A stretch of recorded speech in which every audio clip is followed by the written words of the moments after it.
আমার recent Shimla Manali tour নিয়ে অনেকে রিকোয়েস্ট করেছেন একটা ট্যুর প্ল্যান বানিয়ে দেওয়ার জন্য। আপনাদের এই চাহিদাকে মান্যতা দিতেই আমার এই ক্ষুদ্র প্রয়াস। কাশ্মীর এবং হিমাচল যে কোনো ভ্রমণ পিপাসু মানুষের ট্রাভেল বাকেট লিস্টের একদম উপরের দিকেই থাকে। আর হিমাচলের সিমলা ও মানালি ভ্রমণ পিপাসু বাঙালিদের খুবই কাছের। চলুন তাহলে চটপট সিমলা মানালির ওপরে একটা ট্যুর প্ল্যান তৈরি করে নেওয়া যাক। সঙ্গে থাকবে কিছু মূল্যবান পরামর্শ। আমার ট্যুর প্ল্যানটা মূলত 5 রাত্রি 6 দিনের। আপনি চাইলে এটাকে 6 রাত্রি 7 দিনও করতে পারেন, কিন্তু আমি 5 রাত্রি 6 দিন হিসেবেই ট্যুর প্ল্যানটা তুলে ধরব। প্রথমে প্রশ্ন হলো, আপনারা কিভাবে কলকাতা থেকে সিমলা পৌঁছবেন? এক্ষেত্রে উপায় দুটি, ট্রেনে করে যেতে পারেন এবং প্লেনে করে। ট্রেনে করে যেতে গেলে সিমলার নিকট রেলওয়ে স্টেশন হলো কালকা। আমাদের এই ট্যুরে আমরা গিয়েছিলাম নেতাজি এক্সপ্রেস করে।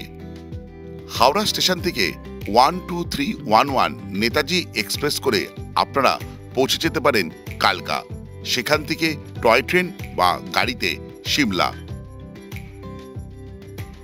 কলকাতা থেকে সিমলা যাওয়ার সরাসরি ফ্লাইট নেই।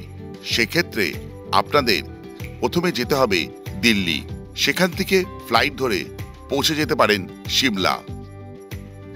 এই দুটি অপশান ছাড়াও তৃতীয় একটা অপশান আপনাদের সঙ্গে আলোচনা করে নেওয়া যাক।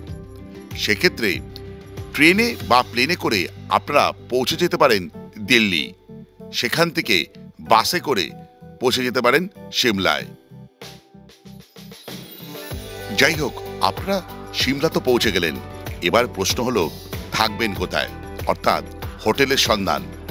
এখানে বিভিন্ন দামের ও বিভিন্ন মানের হোটেল আপনারা পেয়ে যাবেন।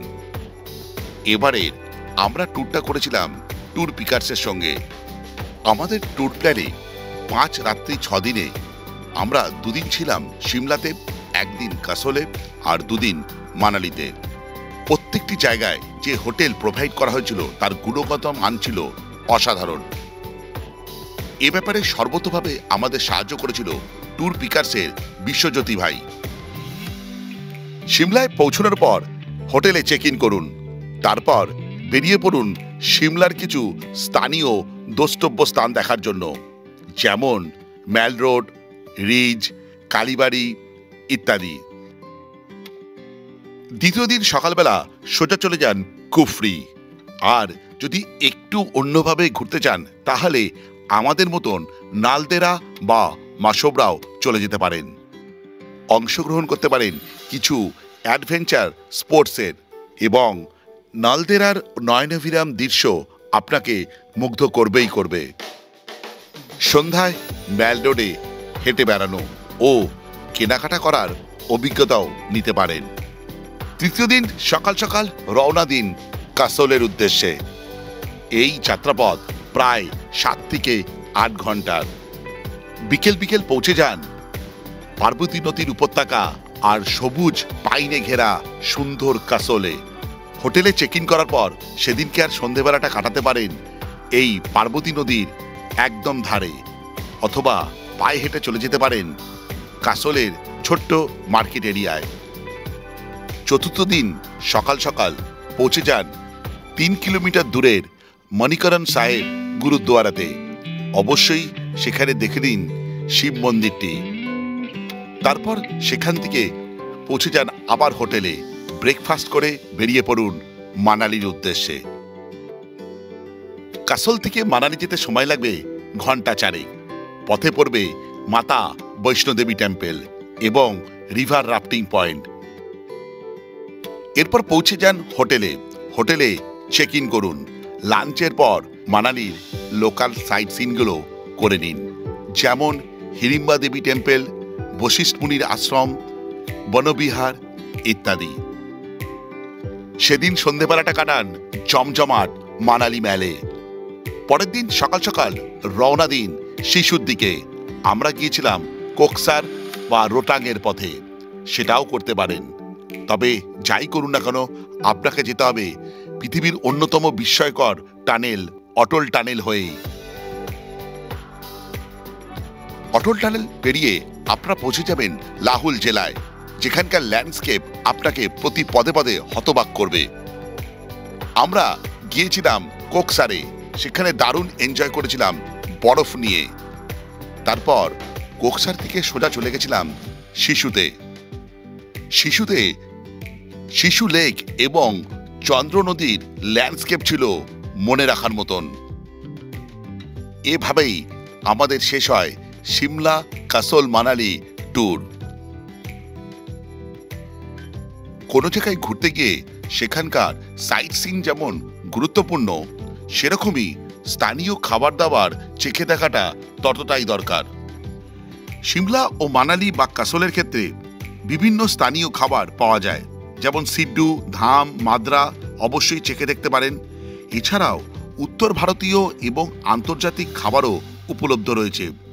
ম্যাল রোড এবং মানালি ম্যাল রোডে বিভিন্ন বাঙালি রেস্টুরেন্টও পেয়ে যাবেন। আমরা ট্যুর পিকার্সের ডিলাক্স প্যাকেজে এবার ঘুরতে গিয়েছিলাম সিমলা মানালি। তার মধ্যে ইনক্লুড ছিল ডিনার এবং ব্রেকফাস্ট। প্রত্যেকটি হোটেলের খাবার সুস্বাদু ছিল এবং খাবারের অপশনও অনেক ছিল। লাঞ্চের ক্ষেত্রে যেহেতু সারাদিন আমরা ট্রাভেল করব, তো আপনারা রাস্তায় বিভিন্ন রেস্টুরেন্ট বা দোকান পেয়েই যাবেন। সিমলা মানালি শীতল জায়গা, এখানে আসার ক্ষেত্রে পোশাক কি নিয়ে আসবেন সেই ব্যাপারে আলোকপাত করা যাক। সিমলা এবং মানালির আবহাওয়া সাধারণত শীতল থাকে। গ্রীষ্মকালে হালকা গরম জামাকাপড়ের প্রয়োজন হয় এবং শীতকালে অবশ্যই ভারী গরম জামাকাপড়, টুপি ও মোজা সঙ্গে নিন। এখানে আসার ব্যাপারে আরও কিছু গুরুত্বপূর্ণ তথ্য আপনাদের সঙ্গে শেয়ার করে নিই। উচ্চতায় ওঠার কারণে কিছু লোকের শ্বাসকষ্ট বা মাথা ব্যথার মতন সমস্যা হতে পারে। পর্যাপ্ত বিশ্রাম নিন এবং প্রচুর পরিমাণে জল পান করুন। স্থানীয় সংস্কৃতি ও ঐতিহ্যের প্রতি শ্রদ্ধাশীল হন। সিমলা, কাসোল এবং মানালিতে বিভিন্ন মানের হোটেল এবং গেস্ট হাউস রয়েছে, যা আপনার বাজেট অনুযায়ী নির্বাচন করতে পারেন। আগে থেকে বুকিং করে নেওয়াই ভালো, বিশেষত পর্যটন মরশুমে। সাথে গভর্নমেন্ট আইডি কার্ড ও প্রয়োজনীয় কাগজপত্র সঙ্গে রাখুন। প্লাস্টিক ব্যবহার কম করুন এবং পরিবেশ পরিচ্ছন্ন রাখতে সাহায্য করুন। এবার আসা যাক খরচের হিসেবে। আমি যে খরচ বলতে চলেছি তা হলো কালকা থেকে কালকা পর্যন্ত। যেসব অ্যাডভেঞ্চার অ্যাক্টিভিটি আমরা করেছিলাম তা কিন্তু এই হিসাবের বাইরে। এছাড়া সিমলা বা মানালিতে আমরা যা শপিং করেছি, এক্সট্রা খাওয়া দাওয়া করেছি, তা এই হিসেবের মধ্যে ইনক্লুড নয়। এবার আসা যাক খরচের হিসেবে। আমাদের এই ট্যুর প্যাকেজে প্রতিজনের খরচ হয়েছিল 10,500 টাকা করে। এর মধ্যে ইনক্লুড ছিল ডিনার এবং ব্রেকফাস্ট, হোটেল ভাড়া এবং গাড়ি ভাড়া। অতিরিক্ত আমাদের দিতে হয়েছিল শিশু যাওয়ার জন্য এবং মসবরা যাওয়ার জন্য। প্রতিদিনের লাঞ্চও আমাদের নিজের থেকে খরচ করতে হয়েছিল। সেক্ষেত্রে প্রতিজনের এক এক দিন এক এক রকম খরচ হয়েছিল।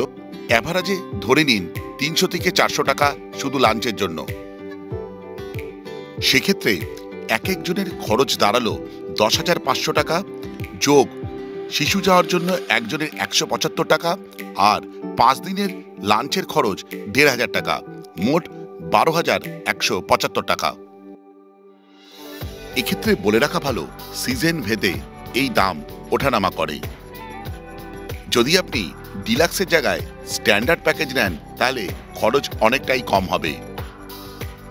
সেক্ষেত্রে আপনারা বিস্তারিত জানার জন্য ট্যুর পিকার্সের বিশ্বজ্যোতি ভাইয়ের সঙ্গে যোগাযোগ করতে পারেন।